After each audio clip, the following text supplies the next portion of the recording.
묵상합니다. 읽고 듣고 깨닫게 허락하소서. 이 말씀 때문에 우리 영이 사는 귀한 심령들 다 되게 허락하소서. 예수님의 이름으로 감사하며 기도합니다. 아멘. 오늘 본문에 있는 말씀을 통해서 잘 다스리는 장로가 되라, 그런 말씀을 가지고 말씀을 살펴봅니다. 아주 울창한 숲속에 독수리떼 여러 마리가 이제 살고 있었습니다. 이 독수리들이 이제 활공하면서 어디 먹을 것이 없는가 하고 이제 아주 높이 날아서 이렇게 주변을 살피는데, 멀지 않은 곳에 섬이 있습니다. 거기 갔더니 정말 낙원 같은 그런 섬인데 먹을 게 천지입니다. 그래서 이제 수많은 독수리들이 날지도 않고 조금만 움직이면 이제 거기서 여러 가지 설치류가 있는데 그냥 잡아서 배불리 먹을 수 있습니다. 그때 이제 아주 늙은 독수리가 안락함은 함정이며 시련 앞에 우리는 무너지게 될 것이다 하고, 그 젊은 독수리들을 이제 모아놓고 칭찬하고, 나는 이 섬을 떠나서 독수리의 본연의 모습 높이 날고 멀리 바라보는, 그리고 먹이를 쟁취하는 그런 일을 하겠다 하니까, 그게 이제 젊은 독수리들이 다 이 늙은 독수리를 비웃었습니다. 그리고 이제 한 5, 6개월 지난 다음에 그 늙은 독수리가 그 섬에 찾았더니 젊은 독수리들이 한 마리도 없는 겁니다. 왜 그런가 하면 그 독수리들이 이제 너무 손쉽게 먹이를 이렇게 습득하다 보니까 나는 힘, 그리고 이 발톱으로 움켜쥐는 힘, 그리고 입으로 쫓는 힘, 이런 모든 힘이 다 약화되어서 그 섬에 이제 표범무리가 급습했을 때 날지도 못하죠. 그리고 표범한테 대들지도 못하죠. 그러니까 다 오히려 표범의 먹이가 되어 버렸다 하는 겁니다. 여러분, 우리 삶에 어려움이 없는 삶이 진정 평안한 삶이라고 생각할 수 있지만, 어려움은 마음을 단련시키고 노동은 육체를 단련시킨다 하는 겁니다. 과도한 안락함은요, 영혼과 육신을 모두 무너뜨리는 가장 잔인한 재앙이라 하는 겁니다. 시련이 없는 평화에 취해 있는 자는 결국은 파멸의 길로 들어선다 하는 겁니다. 그래서 시편 기자가 이런 말씀을 합니다. 고난당한 것이 내게 유익이라 이로 말미암아 내가 주의 율례들을 배우게 되었나이다 라고 말씀합니다. 우리의 삶에 고난의 유익이 있다는 겁니다. 우리는 고난을 통해서 선하게 되고 온전하게 되는 겁니다. 사실 고난 그 자체는 즐거운 일은 아니죠. 그러나 그 고난을 통해서 인격이 다듬어지고 삶의 방향에 어떤 방향으로 가야 할 것인지 올곧게 교정되고 바르게 가게 되는 겁니다. 그 결과 내가 고통스럽게 느꼈던 그 고난이 정말 내 삶 전체의 유익이 되게 되는 겁니다. 자, 이렇게 보면요, 고난은 피해야 할 재앙이 아니라 배움의 도구로 바라보아야 하는 겁니다. 우리는 고난을 통해서 자신에게 보이지 않는 한계를 깨닫게 되고 그것 때문에 또한 겸손하게 되는 거죠. 그리고 사람들은요, 겸손한 자를 좋아한다. 조금만 교만해보세요. 아는 척 해보세요. 속으로 교만 떠네. 그러죠. 교만은 사람을 스스로 망하게 하는, 그래서 그 교만한 사람 가까이 한 사람 별로 없습니다. 그런데 하나님은 교만한 사람을 물리치신다. 매사가 그 사람이 잘 되는 것 같지만 결국은 패망에 이르게 하신다는 겁니다. 더 나아가 우리가 고난을 겪은 사람은요, 지금 고난 중에 있는 사람을 위로할 수 있다는 겁니다. 다른 사람에게 용기와 힘을 줄 수 있습니다. 여러분, 고난 많이 당하고 모든 것을 다 잃은 사람의 욥기서를 읽어보세요. 이야, 이욥이라는 사람이 엄청난 고난 가운데서 그 고난을 이겨내고 결국은 하나님께로부터 복받았구나, 그걸 알게 되는 거죠. 제가 이제 처음 개척하던 그 교회에 이미자 집사님이 계셨습니다. 그 아들이요, 혈액암에 걸렸다가 치유를 받았습니다. 대단하죠. 제가 그 집도 신방하고 그 집사님이 자기가 이제 자기 아들 고침받은 그 병원에 같이 좀 오세요. 그래서 병원에 간 적도 있습니다. 근데 거기서 제가 이제 여러 사람 붙잡고 이제 이렇게 위로하려고 했는데 그 위로가 안 돼요. 왜? 아, 목사님은 뻔한 소리다, 이거야. 근데 뻔한 소리인데 믿음이 안 간다, 이거야. 그런데 이 집사님이 가서 한마디 합니다. 누구누구 엄마, 재영이 엄마, 힘내요. 우리 아들도 이렇게 혈액암 걸렸다가 죽다 살았어. 반드시 살 수 있어. 반드시 살아. 그러니까 그분이 저를 위해서 기도해 주세요. 그리고 이제 저를 우리 교회 목사님이라고. 근데 저는요, 말빨이 서질 않아. 뭐 우리 아들이 뭐 혈액암에 걸린 것도 아니고, 예, 그렇습니다. 예. 진정한 그리스도인은 환난 중에도 감사하고 기뻐한다. 로마서 5장 3절 4절 말씀해 보니까 다만 기뿐 아니라 우리가 환난 중에 즐거워하나니 이는 환난은 인내를, 인내는 연단을, 연단은 소망을 이루는 줄 알미로다 말씀했습니다. 우리가 고난 가운데 머물러 있는 자가 아니라 그 고난을 통해서 어떻게 해요? 소망으로 나아가야 된다 하는 겁니다. 지금 힘들고 어려운 상황이 있다면 우리는 환난 가운데 주어진 환경 속에서 나는 어쩔 수 없어 하고 주저앉으면 안 되는 거예요. 오히려 그 절망적인 상황 가운데 소망을 가지고 나아가야 하는 겁니다. 그리고 일부러라도 고난의 자리를 차지해야 되는 겁니다. 가장 힘든 일을 자처해야 되는 겁니다. 어려운 일을 자처해야 되는 겁니다. 고통의 자리에 들어가야 되는 겁니다. 점점 그 고통의 자리에 들어가게 될 때 자신도 모르게 점점 자신이 발전하는 거예요. 그래서 일부러라도 고난의 자리에 들어가야 됩니다. 어리석은 자는 그 고난의 자리를 자꾸 회피하려고 해요. 근데 그 고난의 자리가 사실은 영광의 자리라는 사실입니다. 자, 오늘 본문으로 가봅니다. 교회는요, 세상 조직과는 전혀 다른 공동체죠. 먼저는 교회는 하나님이 세우신 거룩한 공동체, 사랑의 공동체, 이 공동체의 머리는 바로 예수 그리스도이십니다. 하나님은 교회를 질서 있게 세우시는 동시에 많은 지도자들을 세워서 그 지도자들을 통해서 교회를 돌보게 하십니다. 자, 이렇게 교회를 위해서 세운 지도자를 오늘 본문에는 장로라 했습니다. 그러니까 목사도 뭐죠? 장로라. 예. 이제 현대교회에서는 장로, 목사 이렇게 확 구분되어져 있어서 이제 장로님은 장로님이고 목사님은 목사님 그렇게 이제 구분하게 되는데 실제로는 목사도 장로다 하는 겁니다. 예. 장로. 자, 이 장로는 교회에서 장로라는 직함을 가진 분들만 장로가 아니고 말씀을 증거하는 목사도 장로다. 그래서 오늘 본문에 사실 장로라고 하는 말은 뭐예요? 말씀을 가르치는 목사를 가리킨다는 겁니다. 바울은 이제 젊은 목회자 디모데에게 교회를 어떻게 세워나갈 수 있어야 하는가에 대한 지침을 주고 있습니다. 초대교회는요, 많은 어려움 가운데 세워졌는데 이단이 침투하고 율법주의, 또 영주주의, 헬라 철학 사상 가운데 이제 그 사상이 교회에 흘러들어와서 교회 성도들이 혼란을 겪고, 또 에베소 지역은 이제 성적으로 완전히 개방된 지역입니다. 성문화가 그냥 막 진짜 지저분할 정도로 그렇게 성문화가 그냥 대중화된 그런 사회입니다. 그런데 그런 문화가 교회 안에 들어와서 교회 질서를 흔들 하고 있습니다.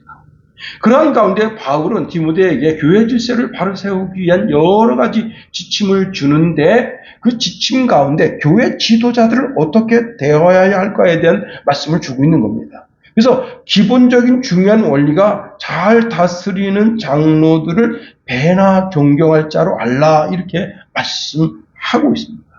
이것은 단순히 이제 목회자를 높이라는 말이 아닙니다. 교회를 건강하게 세우기 위해서는 어떻게 해요? 하나님의 질서, 그 하나님의 질서를 바르게 가르치라는 겁니다. 예, 우리가 오늘 이 말씀을 통해서 세 가지로 한번 살펴보겠습니다. 첫 번째 우리가 살펴볼 것은요, 교회를 잘 다스리는 장로라는 구절입니다. 본문에 보니까 잘 다스리는 장로라고 말하고 있는데 이 구절의 단어의 뜻이 참 중요합니다. 먼저는 잘이라고 하는 단어입니다. 잘, 예.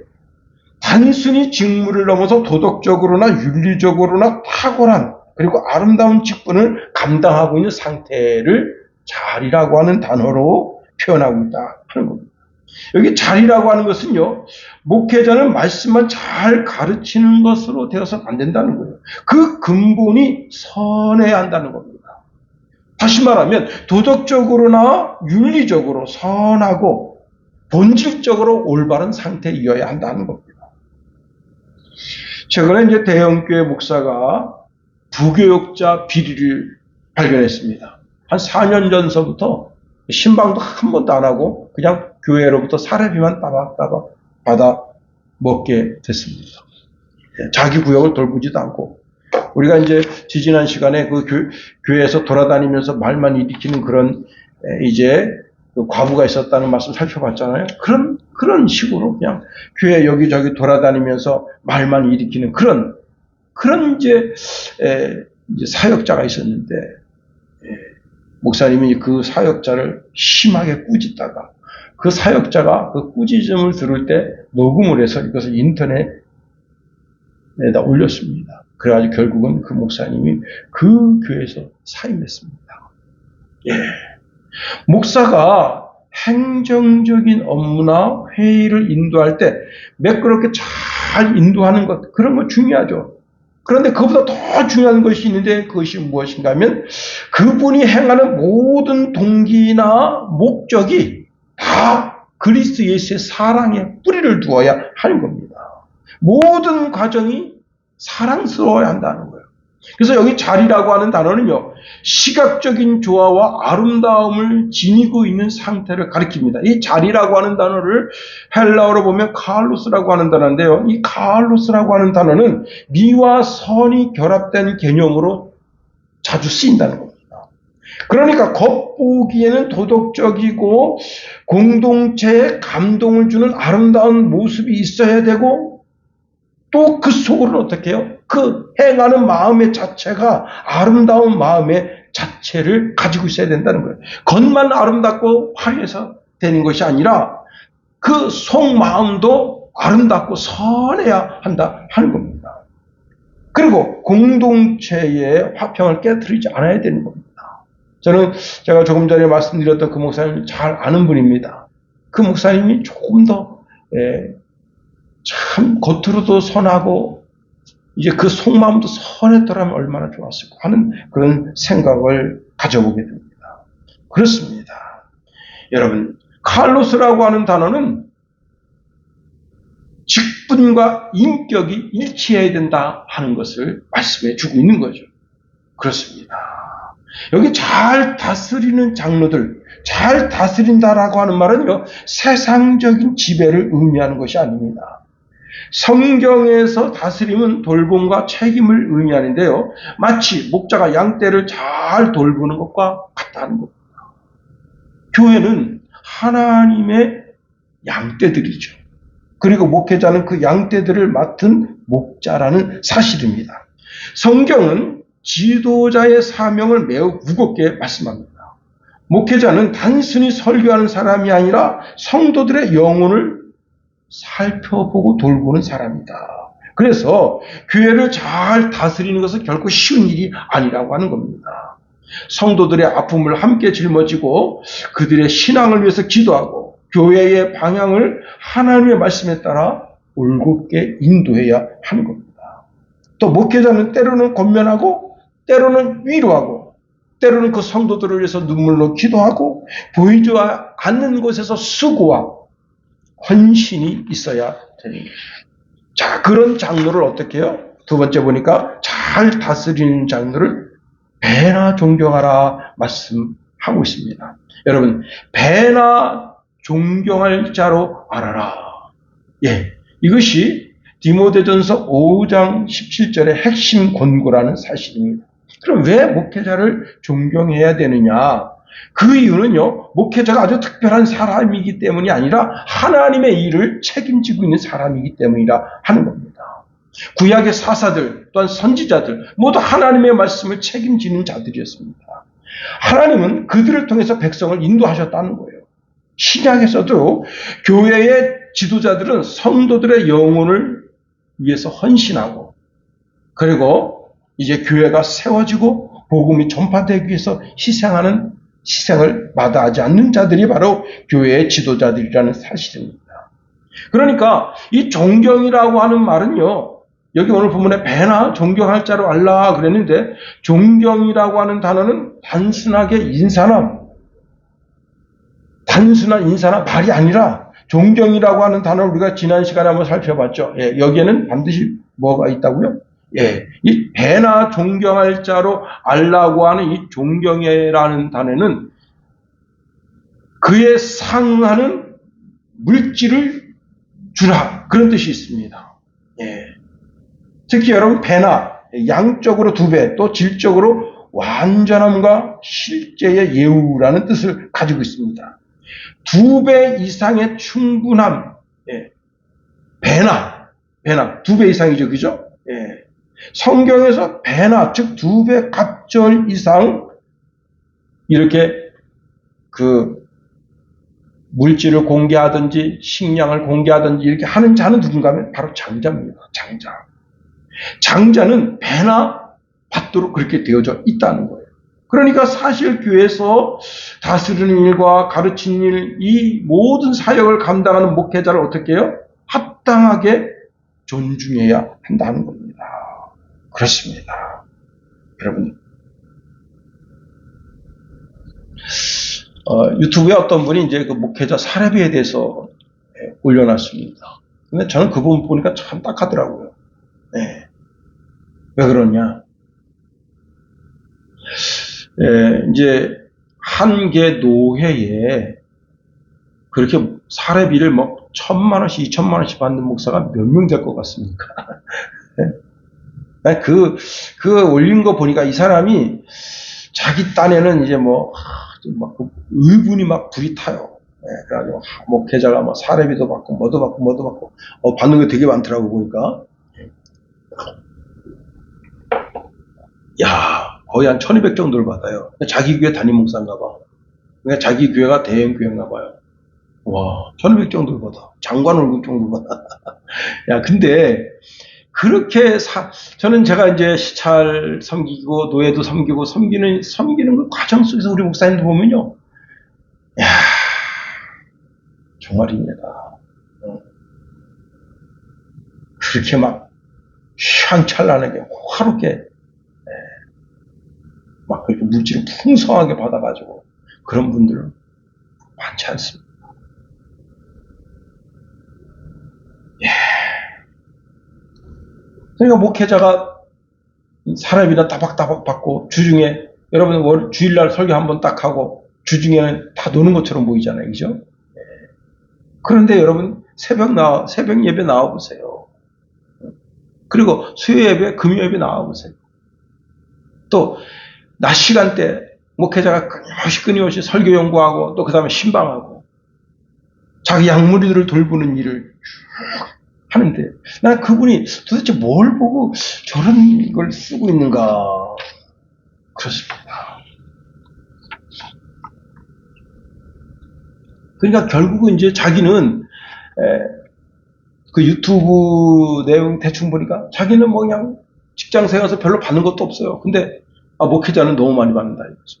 근데 여러분 그 연말 12월 달 되면 12월 첫 주나 11월 마지막 주에 이제 공동회의를 통해서 교회 결산을 하거든요. 그럼 모든 게 드러납니다. 우리 목사님 얼마만큼 받는구나.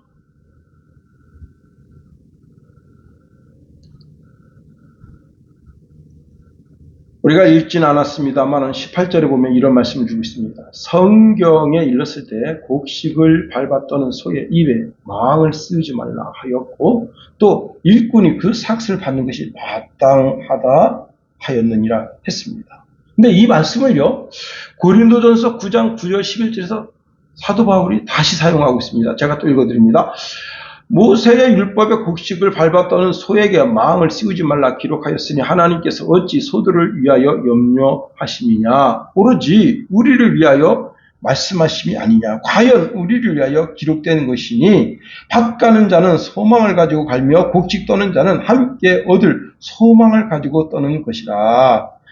우리가 너희에게 신령한 것을 뿌렸은즉 너희의 육적인 것을 거두기에 과하다고 하겠느냐 말씀했습니다. 예. 이제 우리 아버님은 좀 약간 야박해서요. 소가 이제 밭을 갈고 논을 갈 때 멍에를 씌워요. 근데 그 논에 뭐가 심겨져 있냐면 콩이 심겨져 있습니다. 논둑을 쭉 따라서 그거 잘라 먹지 못하도록 하기 위해서. 예. 우리 아버님도 약간 야박하죠. 밭을 갈 때도 멍에를 씌워가지고 이제 이게 멍에가 뭐냐면 입을 이렇게 틀어막는 거예요. 그렇게 생긴 게 있어요. 그러니까 우리로 말하면 마스크 비슷한 건데 구멍이 송송송 뚫린 마스크라고 생각하면 이해가 쉽겠습니다.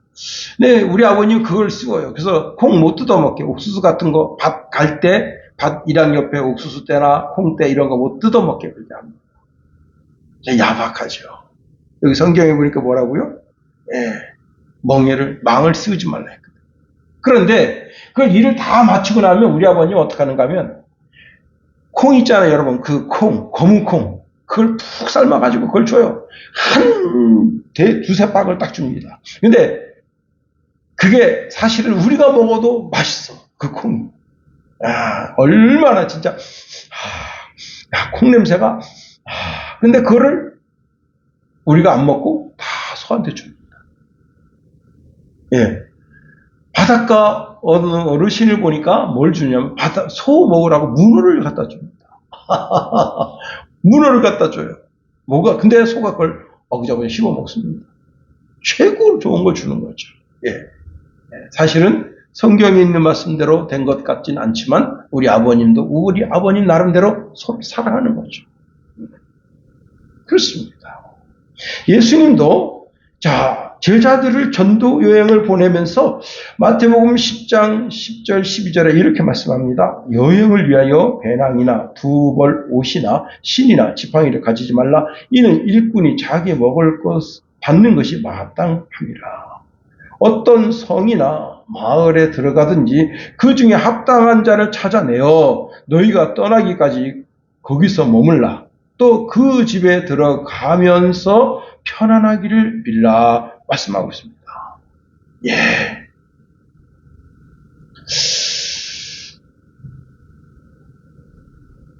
배나 존경하라 라고 하는 것은 립서비스로 우리 목사님은 참 대단하신 분입니다. 존경합니다. 예. 그렇게 립서비스로만 되는 것이 아니다. 그 필요한 것을 공고해 주는 것이 그게 진정한 배나 존경하는 것이다 하는 겁니다. 세 번째로 목회자를 배나 존경할 이유를 하반절에 또 말씀하고 있습니다. 이렇게 말씀하고 있네요. 말씀과 가르침에 수고하는 이들에게는 더욱 그리할 것이니라 말씀하고 있습니다. 유독 목회자를 배나 존경하라는 이유가 무엇이냐면 말씀의 수고, 가르침의 수고가 있기 때문이라는 겁니다. 여기 수고한다라고 하는 말 뜻이요. 원어적으로 보면 뼈를 깎이는 듯한 고통스러운 노동이라는 겁니다. 다시 말하면 영혼을 돌보는 일은 진리를 체계적으로 세우는 교육과 또 공동체 전체의 생존과 직결된 문제라는 겁니다. 그래서요, 이게 가르치는 일, 말씀을 가르치는 일, 이거 단 하나뿐만 아니라 그것을 통해서 공동체 전체를 바라봐야 한다는 겁니다. 거기에 뼈를 깎는 듯한 노동의 수고가 있다는 겁니다. 여러분, 이게 말꼬리 물고 늘어지는 사람이 있잖아요. 말꼬리 물고 별것도 아닌데 말꼬리 물고 계속 늘어진 사람이 있습니다.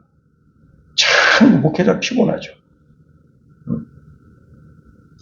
제가 이제 교회 오기 전에 유튜브 뉴스를 봤는데 이분이 이제 새우튀김 3개를 시켰어요. 하나 2,000원, 6,000원입니다.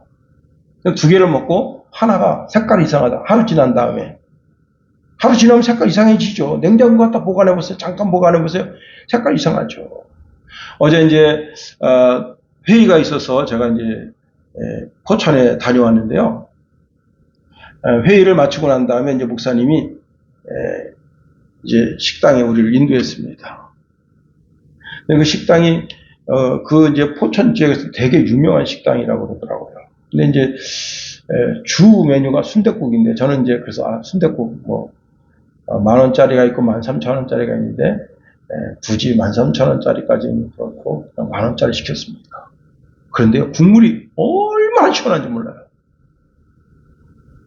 근데 그 국물에다가 제가 뭘 넣냐면, 파를 넣습니다. 그래도 국물, 정말 시원한 국물 맛이 싹 가버린 거예요.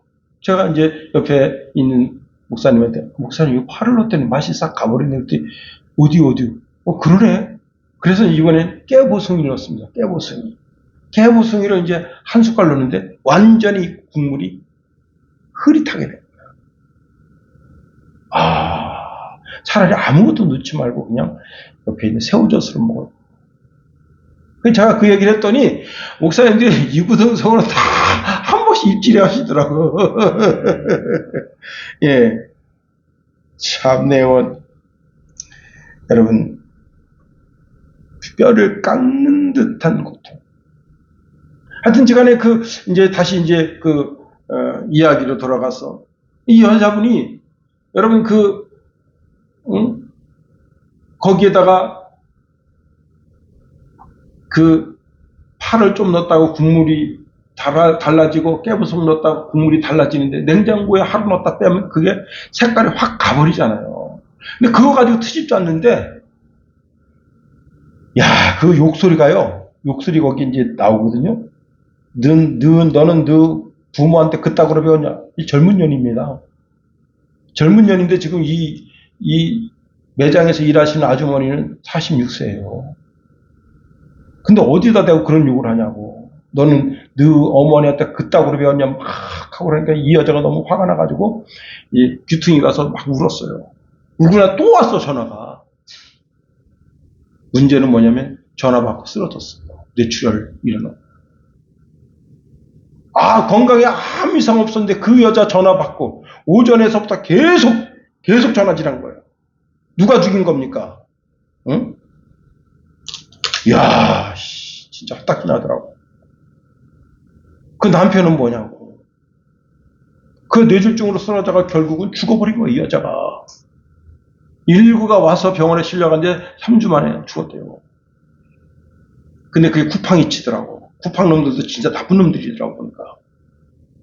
응? 왜, 이재명 정부가 쿠팡 그렇게 그냥 못 살게 구는지 내가 거기서 그걸 보겠더라고. 응? 걔네가, 그 여자가 쓰러져서 지금 119 불러가지고 지금 119로 오고 있거든요? 근데, 그 사람한테 전화해, 녹음되잖아요? 그 전화해가지고 그 상대방한테 전화해서 미안하다고 얘기하세요. 지금 쓰러져서 죽어가고 있는데 거기다 그런 소리를 하고 있는 거예요. 쿠팡 입지에서. 사람이 쓰러졌습니다. 그러면, 내가 나중에 다시 전화할게요. 이게요, 그 여자 상담원이 전화했습니다. 그 다음에 또 직급 높은 놈이 또 전화했습니다. 더 직급 높은 놈이 또 전화했어요. 이 짓 합니다. 진짜 화가 나더라고. 진짜. 새우튀김 3개 팔아가지고 얼마나 남는다고. 결국 이 여자가요, 이제 이 새우튀김 산 여자가 쿠팡 이츠에다가 항의해가지고 6,000원 다 돌려받았어. 난 그 사람이 딱 보면서, 이거 예수쟁이 아니야? 예수쟁이들이 요즘요, 말만 많아요. 따지기 좋아하고, 자기 희생이 전혀 없어. 난 요즘요, 2000년대 들어서면서부터 나라가 이상해졌다고 생각 들어요. 국민성이 이상해졌다. 국민성이. 응? 그런데 그 국민성이 이상해지고 나라가 이상해지는데 일조한 자들이 누구냐? 기독교인들이다. 정말입니다. 상대방에 대한 예우가 없어. 그냥 전화상으로 얼굴 안 보이니까 그냥 막 해대. 여러분, 교회 목회자가 성도 한 사람 한 사람을 위해서 뼈를 깎는 듯한 수고를 합니다. 응? 설교 한 편 준비하려고 그냥 그 영혼의 양식이라고 이걸 준비하면서 거기에 대한 최상의 예우가 사례비를 준다고 해서 최상의 예우가 아니라 인격적인 대우를 바라는 거예요. 어떤 성도가 목사님한테 이렇게 말했대요. 목사님 일주일에 한 번 설교하고 일주일 동안 편히 쉬니까 좋겠네요. 비아냥거리면서. 그때 목사님이 거기다 무슨 변명하겠어요. 그래서 눈물로 설교를 준비하면서 하나님 이 설교를 통해서 한 영혼이라도 살게 해주세요. 그렇게 기도하면서 설교 준비했다는 겁니다. 목회자는요 성경 연구하고 묵상하고 기도하고 말씀으로 준비합니다. 때로는요 저도 이제 막 제목을 잡아놓고 설교 준비하려고 막 그런데 그게 잡히지 않을 때가 있어요. 그럼 참 길바닥 다니면서 하나님 앞에 기도, 하나님 지혜와 명철을 주십시오. 이 참 말씀, 이게 이제 헬라어, 히브리어 들여다보면서 이 머리가 좀 안 좋잖아요. 깨닫게 해 주옵소서. 참 그렇게 하나님 앞에 간구하고 기도해서 말씀을 준비합니다. 초대교회 사도들은요, 우리는 기도하는 것과 말씀 사역에 힘쓰겠다 하고는 전적인 말씀 사역과 기도 사역에 혼심을 쏟았다 하는 겁니다. 말씀이 약해지면요, 교회도 약해지는 거예요. 그래서 말씀 전하는 사역자는 하나님 앞에서 큰 책임을 지는 자다 하는 겁니다. 목회자는 한 사람 한 사람을 가슴에 품고 또 기도하는 자다 하는 겁니다. 저도요, 새벽에 와서 한 사람 한 사람 한 영, 그 다음에 저한테 기도 부탁한 분들, 또 육신적으로 연약한 분들이 있습니다. 위에서 기도합니다. 우리 특히 이제 목사님들, 육신이 약해가지고 막 암 걸렸다, 또 막 이상하게, 뭐 풍이 왔다. 놓고 한 분 한 분 위해서 기도합니다. 단순하게 목회자가 그냥 아무것도 안 하는 것처럼 보이지만 사실은 그렇지 않다는 겁니다. 그렇습니다. 여러분, 그 출애굽하는 과정에서 하나님께서 이제 모세에게 명령하십니다. 아말렉을 진멸하라. 여호수아 장군이 이제 군대를 끌고 나간 거죠. 출애굽기 17장에 보면요. 자, 모세가 손을 들면 이스라엘이 이기고 모세의 손이 내려오면 아말렉이 이깁니다. 아말렉이 이긴다는 게 뭐예요? 이스라엘 사람이 죽는 거 아니에요. 지금 밀리는 거 아니에요. 전세원에서.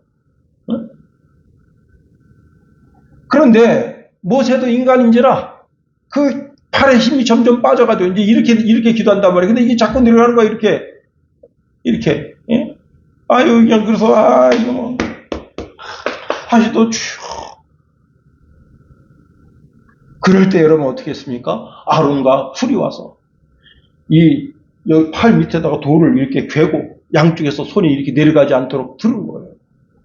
그래서 그때 해가 지도록 손이 내려오지 않게 되므로 이스라엘이 승리하게 된 겁니다. 이것은 아주 영적으로 매우 큰 교훈을 준다는 사실입니다.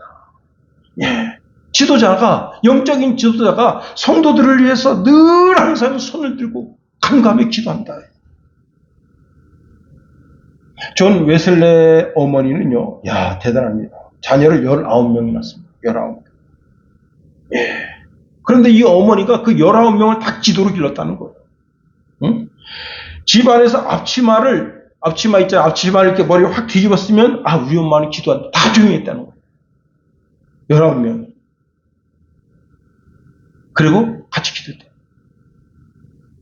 우리 엄마가 우리 위해서 기도한다. 그래서 여러분, 웨슬레 같은 영적인 인물이 나와서 죽어가는 한 시대의 영웅들을 살리는 그런 큰 인물이 된 건 아니겠습니까? 그렇습니다. 자, 이제 말씀을 마칩니다. 오늘 말씀을 통해서 하나님의 교회의 중요한 질서를 우리가 배우게 됐습니다. 교회의 장로, 특히 목회자는 하나님의 말씀을 잘 준비하고 또 영적인 무리들을 위해서 늘 기도함으로 말미암아 최고의 목회자의 사명을 감당하려고 몸부림쳐야 됩니다. 성도들은 어떻게 해요? 그러한 목회자를 편하 존경하고 또 말씀과 기도로 이제 수고하는 그 종들을 귀하게 여기고, 여러분, 그 목회자를 세우는 것이 자기 자신을 세우는 것과 같은 겁니다. 이렇게 해서 공동체가 세워지고 그로 인하여 교회가 건강해지고, 한 시대에 그 교회를 통해서 멋진 인물들이 나와서 그 인물들이 한 시대를 책임지는 그런 역사가 있어지게 되는 겁니다. 기도하겠어요. 하나님, 우리를 붙드시며 인도하소서. 오늘 아버지